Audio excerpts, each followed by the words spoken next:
Todos damos por sentado que en un mercado libre competitivo, los mejores productos ganan, la calidad se impone y la mediocridad, pues, fracasa. Pero ¿y si no fuera así? ¿Y si hubiera un fallo en el sistema? Exacto, un bug en el código del mercado que no solo permite que los malos productos sobrevivan, sino que de hecho castiga la calidad, que expulsa a los mejores. Pues es una pregunta que va al corazón de la economía real, y la respuesta es que ese fallo, ese bug, existe, vaya si existe, y viene de algo muy simple, un desequilibrio de información. Aquí es donde, creo, encaja muy bien una analogía del mundo de la programación. En software, un objeto tiene sus private variables, ¿no? Sus datos internos, lo que no se ve, y luego tiene su public interface, que es lo que el resto del sistema puede ver y usar. Ujú. Pues, ¿qué pasa cuando una transacción económica funciona igual? Que una de las partes conoce sus variables privadas, y la otra, pues, solo ve la interfaz pública. Esa es exactamente la definición de lo que llamamos información asimétrica. Ocurre justo eso. En un intercambio, una de las partes tiene información crucial que la otra simplemente desconoce. Y claro, eso lo cambia todo. Todo, porque impide crear lo que llamaríamos contratos completos. Piensa en un smart contract perfecto, un código que prevé absolutamente todo. Pero si no puedes verificar parte del código de la otra parte, si hay variables ocultas, ese contrato perfecto es imposible. Y como en cualquier sistema con información oculta, esto genera bugs. Fallos de mercado. Genera dos bugs principales, dos errores sistémicos que son el centro de nuestro análisis hoy: la selección adversa y el riesgo moral. Suenan parecidos, pero no lo son. Vale. Y la clave para no confundirlos nunca es el tiempo. Es preguntarse, ¿el problema de información existía antes de cerrar el trato o surgió después como consecuencia del trato? De acuerdo, pues empecemos por el primer bug, el que existe desde el principio. Siguiendo con la analogía, sería un error de input. Eso es. El mercado como sistema intenta procesar algo, pero los datos de entrada ya vienen mal. El filtro de validación, que sería la información, está roto. El problema no es lo que alguien hace, sino lo que algo o alguien es. Sus características ocultas. El ejemplo canónico, el que lo cambió todo cuando George Akerlof lo formuló en los 70, es el mercado de coches de segunda mano. Lo llamó el mercado de los limones, que es como llaman en Estados Unidos a un coche que sale malísimo. Un trasto. Un trasto. Entender el algoritmo de por qué este mercado tiende a colapsar es la clave de todo. Vale, pues vamos a ejecutar ese algoritmo, paso a paso. ¿Cuál es el estado inicial del sistema? A ver, imagina un mercado muy simple. Hoy se ponen a la venta 10 coches. La calidad de cada coche es una variable privada, solo la sabe el vendedor. Digamos que su valor real va de 0 a 9.000 euros. O sea, hay desde una chatarra hasta un coche excelente. Exacto. El valor medio de todos los coches que hay es de 4.500 euros. Y los vendedores, por su parte, solo venden si el precio que les ofrecen es superior a la mitad del valor real de su coche. Hasta aquí, todo normal. Pero ahora entra la asimetría y lo rompe todo, ¿no? El comprador no sabe cuál es el bueno y cuál es el limón. Ahí está. El comprador no puede verificar la calidad. Lo único que sabe es el valor promedio de los coches que hay en venta, 4.500. Por tanto, un comprador racional, para no arriesgarse, no va a ofrecer más que esa media. Su oferta máxima es 4.500. Exacto. Y aquí empieza el fallo. La primera iteración del bucle. El propietario del mejor coche, el que vale 9.000, ¿qué hace? Pues necesita al menos 4.501 para venderlo. Si solo le ofrecen 4.500, Dice que no. Simplemente no le compensa. Retira su coche del mercado. El producto de mejor calidad acaba de desaparecer. entiendo. Y su ausencia, claro, altera la percepción de todo el mercado. Precisamente. Al día siguiente, los compradores ven que el coche de 9.000 ya no está. El conjunto de coches que quedan es, de media, peor. El nuevo valor promedio ha bajado, digamos que a 4.000. Y la oferta máxima de los compradores se ajusta a la baja. Ahora es 4.000, ¿Y qué ocurre entonces? pues que el dueño del siguiente mejor coche, el que valía 8.000, ahora es el que no vende, porque él necesitaba más de 4.000, así que también se retira. Es una espiral, es un bucle de colapso. El mercado, por su propio funcionamiento, va expulsando sistemáticamente a los productos de mejor calidad. Lo perverso de este bug no es que la mala calidad destruya el mercado. Es la imposibilidad de demostrar la buena calidad. Ahí está. El mercado no colapsa porque haya limones. Colapsa por la desconfianza que generan, que hace que vender un producto excelente sea económicamente inviable.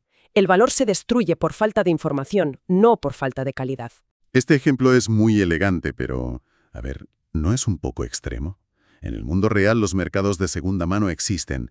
La gente, no sé, lleva un mecánico, busca reseñas. Claro, esa es la pregunta clave.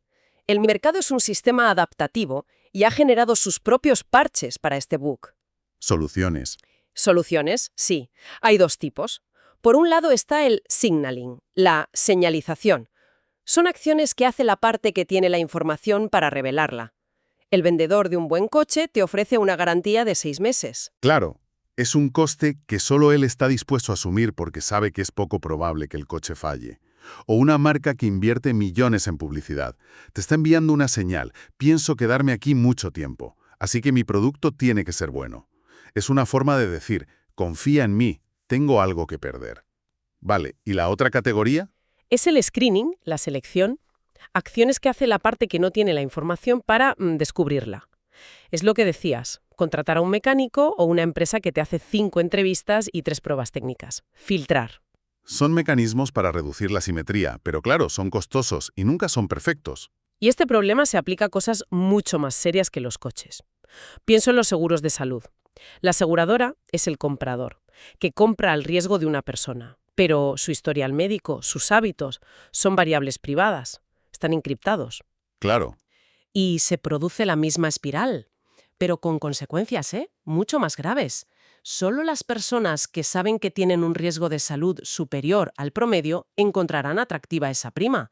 Son los que más probablemente la van a usar. Y la gente sana, por otro lado, la verá carísima y no la contratará. A esto se le llama en el sector la espiral de la muerte, ¿verdad? Sí, ese es el término. La cartera de clientes de la aseguradora se llena de perfiles de alto riesgo y sus costes se disparan. Para ser rentable, tiene que subir las primas. Lo que expulsa a más gente relativamente sana. Y el ciclo se repite. Se concentra cada vez más el riesgo hasta que el seguro se vuelve impagable. De nuevo, el sistema selecciona adversamente a los peores riesgos. Vale, entendido. La selección adversa es un problema de quién eres antes del trato, de características ocultas. Pero ¿qué pasa con el segundo bug? El que ocurre después. Si este es un error de input, me han soplado que el riesgo moral sería un error de runtime. Es la analogía perfecta. Ya no son los datos de entrada. Es el comportamiento del programa una vez está en ejecución. El agente económico se comporta de forma inesperada o ineficiente después de firmar el contrato. Y precisamente porque el contrato existe. Precisamente. Porque el contrato ha cambiado su entorno y, por tanto, sus incentivos. El problema ya no es lo que eres, sino lo que haces. Esto me suena a un conflicto muy conocido. El problema del principal agente. ¿Puedes explicar cómo encaja aquí? Efectivamente, el riesgo moral es la manifestación clásica de ese problema. Tenemos un principal, que es quien encarga una tarea, como una aseguradora o un empleador. Y un agente, que es quien la ejecuta, Eso es. el asegurado o el trabajador. Eso es. El principal quiere un resultado, conducción segura, trabajo duro. Pero no puede vigilar continuamente la acción de la gente. La acción está oculta. Es como intentar depurar un programa sin poder ver lo que pasa dentro de sus funciones. Solo ves el resultado final, no el esfuerzo. Y el ejemplo más claro es, otra vez, el de los seguros. Sí, el seguro de coche a todo riesgo. Una vez que tienes esa cobertura total, tus incentivos cambian. Sabes que si tienes un accidente, el coste no recaerá sobre ti, sino sobre la aseguradora. Nadie quiere tener un accidente, obviamente, pero Pero el incentivo para tomar precauciones extra, como aparcar en un sitio más seguro aunque esté más lejos, o conducir con más calma en un atasco, pues disminuye. El comportamiento se relaja porque las consecuencias de tus acciones se han transferido a otro. tengo que admitir que cuando alquilo un coche y cojo el seguro a todo riesgo, de repente los bordillos parecen mucho más pequeños. Supongo que soy un ejemplo andante de riesgo moral. Todos lo somos en cierta medida. Es una respuesta racional a los incentivos. De ahí viene el nombre riesgo moral. El riesgo de que el comportamiento moral o diligente de una persona se deteriore por culpa del contrato. Y en el trabajo, lo mismo. Igual. Un trabajador cuyo esfuerzo no se puede verificar constantemente tiene un incentivo a esforzarse menos de lo que lo haría si el beneficio de su esfuerzo fuera todo para él. A esto se le llama shirking. Es una palabra curiosa.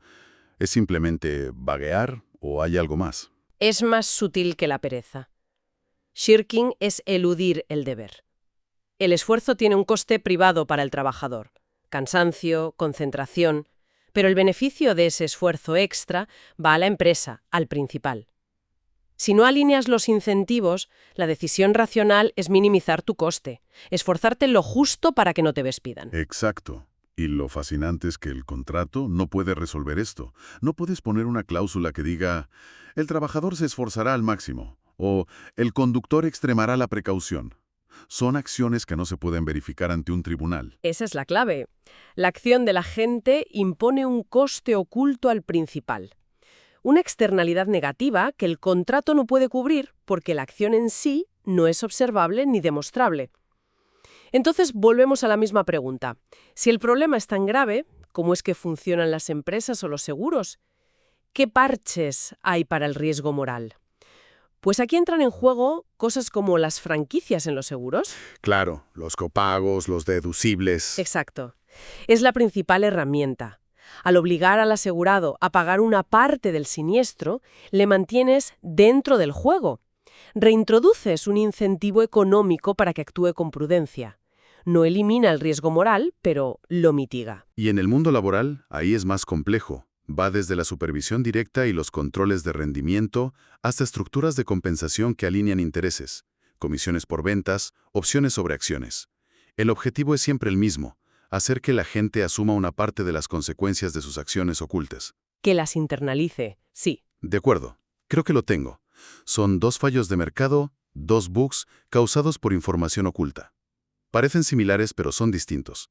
Déjame intentar resumirlo a ver si ha quedado claro. Adelante. Todo se reduce al tiempo y a la naturaleza de la información. Si me enfrento a un problema, la primera pregunta es, ¿la información oculta existía antes de cerrar el trato?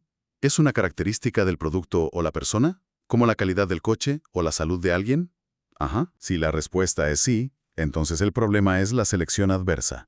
Los malos productos o los clientes de alto riesgo expulsan a los buenos. Perfecto.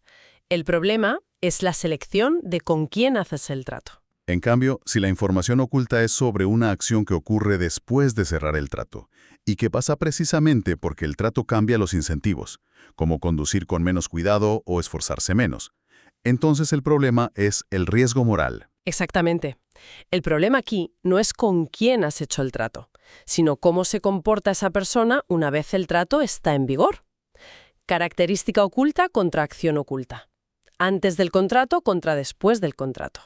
Con esa distinción es imposible confundirlos. Ya entendemos cómo la información oculta rompe el mercado. En el último análisis veremos cómo esto afecta a los bancos, crédito, y discutiremos si hay cosas que, por ética, no deberían tener precio de mercado. Y esto nos deja con una pregunta final, un poco provocadora. Si la tecnología, como la IA o los sensores biométricos, permitiera eliminar por completo la simetría de información. Saber el estado de salud real de alguien en tiempo real, o cómo conduce cada segundo. Exacto. Si eso fuera posible, un mercado perfectamente eficiente, sería también un mercado éticamente deseable. ¿O hay un valor intrínseco en la privacidad de esa información oculta, aunque genere estas ineficiencias que hemos visto?